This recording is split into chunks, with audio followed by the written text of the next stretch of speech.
દુનિયાની સૌથી વધુ તાકાતવાળી વિસરાતી જતી વાનગી આજે આપણે શેર કરીશું. જો તમે વજન ઘટાડવા માંગતા હોય તો પેટ ભરીને ખાશો, તેમ છતાં તમારું વજન કંટ્રોલમાં રહેશે અને ધીમે ધીમે ઘટવા લાગશે. ડાયાબિટીસના પેશન્ટ છો, બેડ કોલેસ્ટ્રોલ વધારે છે, બીપીના પ્રશ્ન છે અને સાંધાના પણ તમને દુખાવા છે, બધા જ માં તમને ખૂબ જ કારગર રહેશે. સ્વાદ તો એટલો જ કે તમે એકવાર ખાશો તો વારંવાર ખાવાનું પ્રિફર કરશો. દાંત વગરની વ્યક્તિ ખાઈ શકે તેવી સુપર સોફ્ટ વાનગી બનાવવાની રેસીપી શરૂ કરીએ. તો ચલો મારી સાથે. તો જેમના માટે સૌથી પહેલી હેલ્ધી સામગ્રી લેશું 1 કપ જેટલું દહીં. અહીંયા તમારું દહીં જો ખાટું હોય તો તમારે થોડી મિશ્રી અથવા તો ગોળ ઉમેરવાનો રહેશે, જેમાં કેલ્શિયમ હોવાથી તમને ભરપૂર હાડકાં મજબૂત કરવામાં હેલ્પફુલ થશે. હવે લેશું આપણે 2 કપ જેટલો બાજરાનો લોટ. બાજરામાં લો જીઆઈ હોય છે, જે તમારા ડાયાબિટીસને કંટ્રોલમાં રાખવામાં હેલ્પફુલ થશે. સાથે સાંધાના દુખાવા છે, બેડ કોલેસ્ટ્રોલ છે તેને દૂર રાખશે, વજન કંટ્રોલમાં રાખવામાં પણ હેલ્પફુલ થશે. હવે અહીંયા લેશું 4 થી 5 ઇંચ જેટલો આદુનો ટુકડો, જેને આ રીતે ખમણીને ઉમેરીશું. તમે પેસ્ટ ઉમેરી શકો છો. આદુ ઉમેરવાથી પાચન બરાબર થશે અને જે લોકોને બાજરાનો લોટ ખાવાથી કબજિયાત થતું હોય તેને બિલકુલ નહીં થાય, તે રીતે મેં થોડું વધારે ઉમેરેલું છે. 3 થી 4 નંગ જેટલા થોડા મીડિયમ તીખા હોય તેવા મરચાંના ટુકડા ઉમેરીશું. તમે તીખાશ વધઘટ કરી શકો છો. અડધા કપ જેટલું લીલું લસણ ભરપૂર ઉમેરજો, જેથી બીપી કંટ્રોલમાં રહેશે અને બેડ કોલેસ્ટ્રોલ એકદમ ક્લિયર થઈ જશે અને બ્લોકેજ પણ ખુલવાના ચાન્સ પૂરેપૂરા રહેશે. સાથે 2 કપ જેટલી ધોયેલી અને સુધારેલી મેથીની ભાજી. અત્યારે ભરપૂર મેથી આવે છે. કડવાણીના કારણે વજન કંટ્રોલમાં રહેશે, ડાયાબિટીસ કંટ્રોલમાં રહેશે અને પૂરા હેલ્થમાં બેનિફિટ રહેશે. સાંધાના દુખાવામાં પણ બેનિફિશિયલ છે. સાથે આપણે અડધા કપથી 1 કપ જેટલા લીલા ધાણા, 3 ચમચી જેટલા તલ ઉમેરીશું. થોડા આપણે બાકી રાખીશું ગાર્નિશિંગ માટે. જે પણ કેલ્શિયમનો ભંડાર છે અને ખાસ કરીને ડાયાબિટીસ બીપી માટે પણ આશીર્વાદ સમાન છે. હવે અહીંયા લેશું આપણે સ્વાદ પ્રમાણે કે 1 નાની ચમચી જેટલું સેંધા નમક. તમે રેગ્યુલર નમકનો ઉપયોગ કરી શકો છો. 1/4 ટીસ્પૂન જેટલી કે 1 નાની ચમચી જેટલી આપણે અહીંયા હળદર પાવડર ઉમેરીશું. 1 થી 1.5 નાની ચમચી જેટલું ધાણા જીરું પાવડર અને હવે 300 રોગોને દૂર રાખનાર મોરિંગા કે સરગવાનો પાવડર, જે હું ઘરે બનાવીને હંમેશા સ્ટોર કરીને રાખું છું અને દરેક વાનગીમાં યુઝ કરું છું. તમારી પાસે હોય તો ઉમેરજો, નહીં તો સ્કીપ કરી શકો છો. અને આ મોરિંગા કે સરગવાનો પાવડર ઘરે કઈ રીતે તૈયાર કરવો તેની રેસીપી જોતી હોય તો ઉપર આઈ બટનમાં આપી દઈશ, મેં શેર કરેલી છે. 1 ચમચી જેટલું આખું જીરું ઉમેરી દઈશું અને હવે અહીંયા 1 થી 1.5 નાની ચમચી જેટલું લાલ મરચું પાવડર, માત્ર થોડો કલર આપણે સારો મળે તેના માટે, જો કે તીખાસ માટે લીલું મરચું ઉમેરેલું છે. હવે આપણે જરૂર મુજબ થોડું પાણી ઉમેરતા જશું અને જેવું પુડલાનું બેટર હોય તેવી કન્સિસ્ટન્સીવાળું આપણે બેટર તૈયાર કરીશું.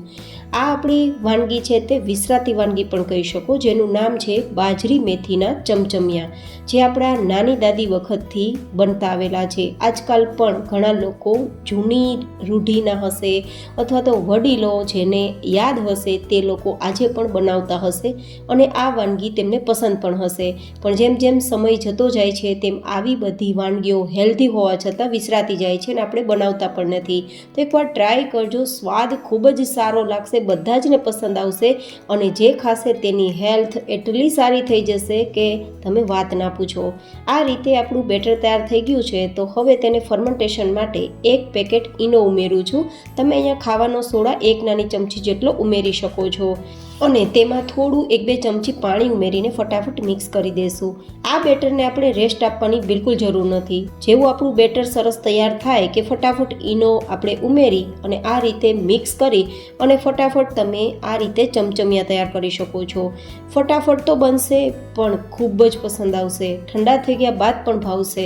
તો ક્યારેય તમે તમારા બાળકોના બ્રેકફાસ્ટના લંચ બોક્સમાં કે પછી હસબન્ડના ટિફિન બોક્સમાં પણ આપવું હોય તો આપી શકો છો.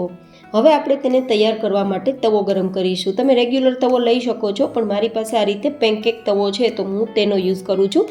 હવે આપણે એકવાર તેલથી આ તવાને ચીકણો કરવા માટે થોડું તેલ લગાવી દઈશું. પછી પૂરી પ્રોસેસમાં ક્યાંય તમારે તેલ લગાવવાની જરૂર નહીં પડે, જેથી તમે તેલ વગરની આ વાનગી તૈયાર કરી શકો. અને હવે તવો ગરમ થઈ જાય પછી થોડા તલ ભભરાવી દઈશું, સારા ડેકોરેશન માટે અને ટેસ્ટ માટે. અને પછી આ જે સાઇઝ છે તે બધી જ ભરાઈ જાય ત્યાં સુધી આપણે આ રીતે કવર કરી દઈશું. 1 નાનો ચમચો જેટલું આપણે કવર કરીશું, કારણ કે હજુ પણ આમાં ઈનો હોવાથી થોડા ફૂલશે અને અંદરથી એકદમ સ્પંજી અને જાળીદાર તૈયાર થશે. તો આ રીતે બધું જ આપણું તૈયાર થઈ જાય સરસ રીતે પથરાઈ જાય પછી આ રીતે ઉપરથી થોડા તલ ફરીથી ભભરાવા હોય તો ભભરાવી શકાય સારા લુક અને ટેસ્ટ માટે. અને પછી બધી જ જે કિનારી છે ને આપણી આ પેનકેકની કિનારી, તે કિનારી થોડી ડ્રાય ના થઈ જાય ને ત્યાં સુધી ધીમા ગેસની ફ્લેમ પર થવા દેવાનું છે. તમારી જો ઈચ્છા હોય તો તમે થોડું તેલ પણ લગાવી શકો છો, પણ હું વિધાઉટ તેલ આ જે આપણા ચમચમિયા છે તે તૈયાર કરું છું. તો તેલની જરૂર હવે મને બિલકુલ નથી, કારણ કે આપણે ધીમા ગેસની ફ્લેમ પર તૈયાર કરીશું. પણ હા, જો તમે લોખંડના તવામાં આ પ્રોસેસ કરતા હોય તો થોડું તેલ લગાવવું પડશે, કારણ કે આ લિક્વિડ ફોર્મ હોવાથી લોખંડના તવામાં ફટાફટ ચીપકી જશે અને ઉથલાવવામાં થોડી પરેશાની થશે. પણ આ તવામાં ઉથલાવવામાં પરેશાની નથી થતી, તો મેં તેલના ઉપયોગ વગર આ વેરાયટી તૈયાર કરી છે. તો હવે જેવી સાઈડ ડ્રાય થઈ જાય, કિનારી ડ્રાય થઈ જાય કે તમે આ રીતે સાઈડને બદલી શકો છો.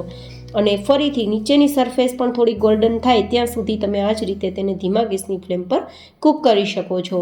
બંને સાઈડ આપણે આ રીતે ગોલ્ડન કલર પર આવે ત્યાં સુધી ફેરવતું જવાનું છે અને કૂક કરતું જવાનું છે, જેથી કોઈ પણ સાઈડથી આ કાચું ના રહે. કન્ફર્મ કરી લેવાનું છે કે બિલકુલ કાચું ના હોય ત્યારે જ તેને આપણે નીચે લેવાનું છે. જો તમને ના સમજાય કે કાચું છે કે પાકી ગયું છે તો તમારે એકવાર ચપ્પુની મદદથી પણ ચેક કરી લેવાનું. જેવી રીતે આપણે ઇડલી અને ઢોકળા ચેક કરીએ તે જ રીતે. પણ આપણે આ રીતે ગોલ્ડન કલર પર આવે ત્યાં સુધી શેકવું જરૂરી છે. તો આ રીતે શેકાઈ ગયા બાદ તમે તેને માત્ર દહીં સાથે કે છાશ સાથે ખાશો તો પણ પસંદ આવશે. કોઈ પણ ચટણીની જરૂર બિલકુલ નહીં રહે, કારણ કે આમાં બધો જ મસાલો છે. એટલા સરસ ટેસ્ટી અને સ્પાઇસી છે ને કે ઠંડી ઉડાડી દેશે અને ઠંડીમાં ખાવાની ખૂબ મજા આવશે. તો જો તમે શિયાળા દરમિયાન તમારી તબિયત બનાવવા માગો છો અને પૂરા વર્ષ દરમિયાન હેલ્ધી રહેવા માગો છો તો વીકમાં 2 વાર આ વાનગી જરૂરથી ખાજો. તમે આગળ બતાવ્યા પ્રમાણેની બીમારીઓ તો દૂર રાખી જ શકશો, પણ તમારું વજન પણ કંટ્રોલમાં રહેશે અને તમારી હેલ્થ એકદમ સરસ બની જશે અને લાલ ચટક થઈ જશો.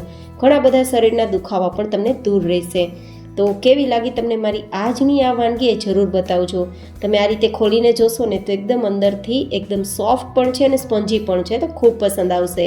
ફરી મળીશું એક નવી જ હેલ્ધી રેસિપી સાથે. ત્યાં સુધી stay healthy and stay happy.